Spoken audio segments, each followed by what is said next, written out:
Avec vous, Manu et Steph, que l'on retrouve en tribune. Oui, tout à fait. C'est l'équivalent, vous l'avez dit, de l'Omnium version féminin. Stéphane, avec 9 pouliches au départ de cette compétition, avec une nouvelle fois Christophe Ferland qui est présent dans le haut du tableau. Puis on a une grandissime favorite, c'est le numéro 7, Glory, le numéro 7, donc favorite, à la cote d'1,60 €. C'est beaucoup d'argent quand même pour cette représentante de François Rowe. Oui, qui a triomphé dans le prix de la Californie et qui a battu en plus un lot qui semblait vraiment de très bonne facture parce que les poulains, les pouliches qui étaient derrière Glory ont confirmé. Notamment, on retrouvait derrière cette concurrente, cette fille d'Orpen, Joko, qui est un bon poulain, un cheval qu'on a vu tout l'hiver. Et on rappelle également que François Rowe avait déjà pu enlever cette épreuve, le prix La Camargo, avec Lily Side, qui avait, comme celle-ci, auparavant su gagner le prix de la Californie à Cagnes-sur-Mer. Stuart Moore, qui est présent également dans cette compétition, s'est imposé tout à l'heure dans l'épreuve d'ouverture. Il présente ici Cascading Stars. C'est parti, Manu. Pardon, une course de ref avec Going Glory qu'on va retrouver donc à Cagnes, vous le disiez, dans la Californie. Ouais, regardez ça. Cette casaque jaune et bleue qui vient, qui attaque. Vous avez à l'intérieur la casaque de Monsieur Allen. C'est Roméo Lima qui avait si brillamment su triompher sur l'hippodrome de Deauville. Bon, après, le cheval n'a pas trop confirmé. Hein. Et on avait également dans cette course Mukawel qui a depuis gagné.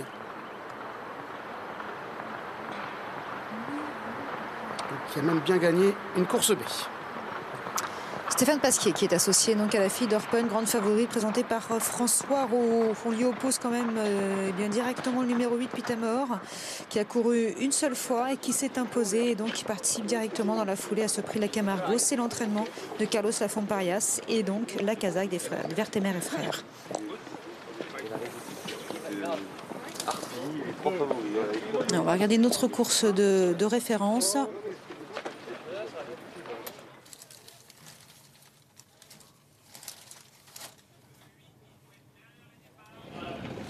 On va la retrouver justement Pitamor.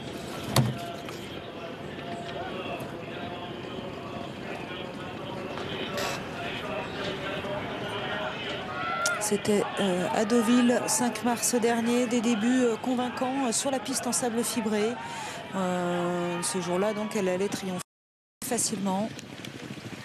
Et aujourd'hui, elle participe pour sa deuxième sortie directement donc à cette listed. Pitamor qui s'est imposé dans une course F, Stéphane, sur les 1500 mètres de la fibrée. Ni la deuxième, ni la troisième, Pearly Steph, ni Loucel n'ont recouru depuis cette victoire de Pitamor, donc avec Maxime Guyon qui porte encore une fois ici la casaque bleu et blanc, Vertemer et frères. On va écouter justement Maxime qui s'est confié tout à l'heure à Miguel. Pitamor dans la Camargo. Pitamor, elle a des vraies origines américaines de sable. Elle s'est imposée plaisamment à Deauville sur la PSF. Maintenant, il faut la juger sur un terrain comme ça, pardon. Elle devrait pouvoir faire l'arrivée, j'espère. Ton feeling, c'est que ça va bien se passer sur le gazon? Ouais, je pense. Bon, après, c'est vrai qu'on va voir comment elle va évoluer là-dessus parce qu'elle a des vraies origines américaines, mais la piste est bonne, donc ça devrait pas trop la déranger, je pense. Merci, Maxime. À suivre donc Pitamor dans ce prix La Camargo, c'est l'opposition directe en numéro 7, Glory, 4,60 €. Autre pouliche très jouée, c'est Harpy. Elle va rentrer. C'est la fille de McPhee qui est présentée par Jean-Claude Rouget. On l'a ici à l'image, Harpy, et elle est tout simplement invaincue en 2 sorties. Et elle a vraiment été l'une des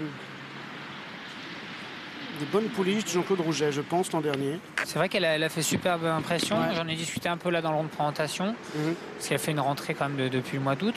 Je lui ai demandé si c'était prémédité ou pas, si elle avait eu des problèmes de santé. Elle m'a dit non. Il m'a dit non, pardon, qu'il la sentait pas très bien après Deauville. Donc il a laissé tranquille. Et je crois que ça lui a fait beaucoup de bien parce que c'est vraiment une très belle pouliche aujourd'hui. Elle m'a beaucoup plu. Après, il m'a dit qu'elle allait vraiment manquer d'une course pour être à son top niveau. Donc, il y a du pour et du contre. C'est une rentrée nécessaire, c'est ça? Mais voilà. En même temps, elle a la qualité et elle peut bien faire quand même. Non? C'est ça, comme si vous étiez avec nous. dans l'ombre présentation. Magnifique.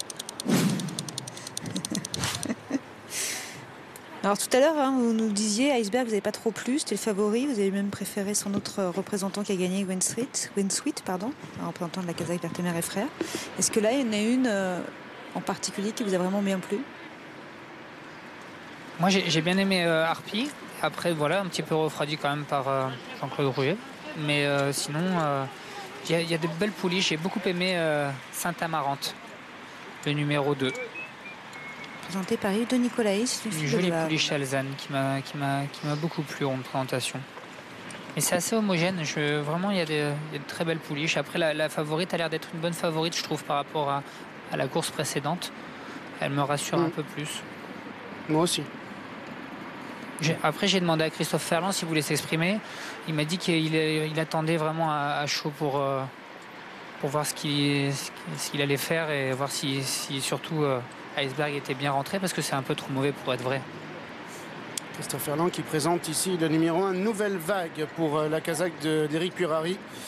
Et la montre de Julien Auger, 16 contre 1 pour cette pouliche qui vient de gagner pour sa rentrée le 26 février à Chantilly. Et qui est raccourci d'ailleurs. C'est la première fois qu'elle va courir sur une distance courte, 1600 mètres. Jusqu'à présent, on l'avait vu sur 1900 mètres, mais piste en sable. Aujourd'hui, c'est 16 gazons. On la voit ici. Un petit peu, oui, derrière les boîtes, là, elle trottinait un peu.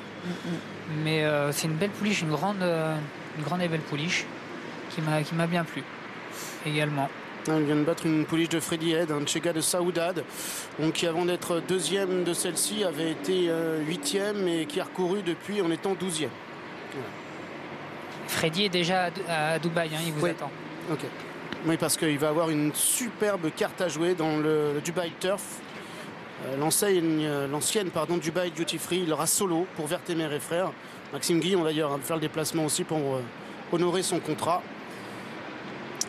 C'est vrai que les premières candidatures étrangères, et notamment françaises, sont déjà arrivées là-bas à Dubaï. Pour revenir à cette compétition, que penser de Raison d'être, le numéro 5, la Kazakh de Monsieur Rommel, l'entraînement de Fabrice Vermeulen, qui a couru à 3 reprises l'an dernier, qui a terminé d'ailleurs sa saison par une victoire à Longchamp, qui a quand même la poule d'essai, le Saint-Alary et le Diane en engagement. Il n'y croit pas beaucoup, elle est proposée à 24 €. Elle a participé l'été dernier au prix Six Perfection. Olivier Pellier sur Anchise, le 9. Oui, pouliche qui arrive d'Italie. Qui est placé de liste en Italie, à Pise, sur 1500 mètres. Placé du Critérium de Pise. Alors, elle effectue sa rentrée et ses débuts le 6 au sol français. Bon, moi, je vois bien un duo du sud-ouest. Un couplet du sud-ouest. Harpy le 4, Glowing Gory le 7. Donc, tout à l'heure, on a vu un poulain de métier faire l'arrivée avec Grand Argentier. On a la même Kazakh, une pouliche également de métier, c'est Life is for Living. Essayer de créer une surprise, elle est proposée à 19 €. Départ imminent donc pour le prix La Camargo, édition 2015. Et elle s'élance pour le prix La Camargo, avec une petite hésitation partant pour le numéro 4, Harpy, qui fait sa rentrée et se retrouve donc en dernière position. Bien parti en revanche le numéro 1, Nouvelle Vague, et le 3, Life is for Living, qui vient à son extérieur, alors que l'on retrouve en 3e position le numéro 6, Cascading Stars. En 4e position à la corde, le numéro 7, c'est Glowing Glory, avec son extérieur le numéro 8, Pitamor. Devant le 5, Raison d'être, une Kazakh vert et blanc qui est pour l'instant en retrait. On retrouve également le numéro 2, Saint-Amarante, devant le numéro 4, Harpy, qui est toujours à l'arrière-garde avec le numéro 9, Anchise. Elles vont 2 par 2 dans le sillage du numéro 3, Life is for Living, avec dans son sillage donc bien placé le numéro 1, Nouvelle Vague. À son extérieur le 6, Cascading Stars. En 4e position le numéro 7, Growing Glory. À son extérieur toujours le numéro 8, Pitamor, devant le numéro 5, Raison d'être. Alors que Saint-Amarante en jaune est toujours à l'arrière devant Harpy, ainsi que le numéro 9, Anchise.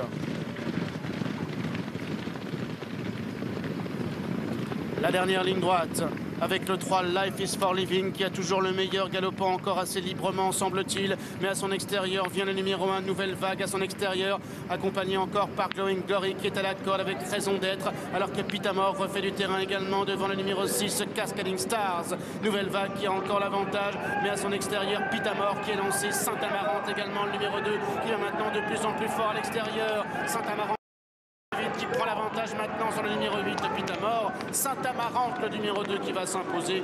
Deuxième place pour Pitamor, la troisième pour l'As Nouvelle Vague, la quatrième pour le 9 Anchise. Quelle accélération, là c'est vraiment une accélération décisive et incisive. Le numéro 2 Saint-Amarante qui s'impose vraiment avec la manière ici, avec Pierre-Charles Boudot, Yves de Nicolaï, la Kazakh de l'écurie ABU, 15 €. La deuxième place pour le numéro 8 Pitamor pour sa deuxième sortie ici, 4 €. La troisième place pour le numéro 9 Anchise qui était proposée à la cote de 26 €. Déception de la favorite, Growing Glory qui n'a pu se classer à l'arrivée.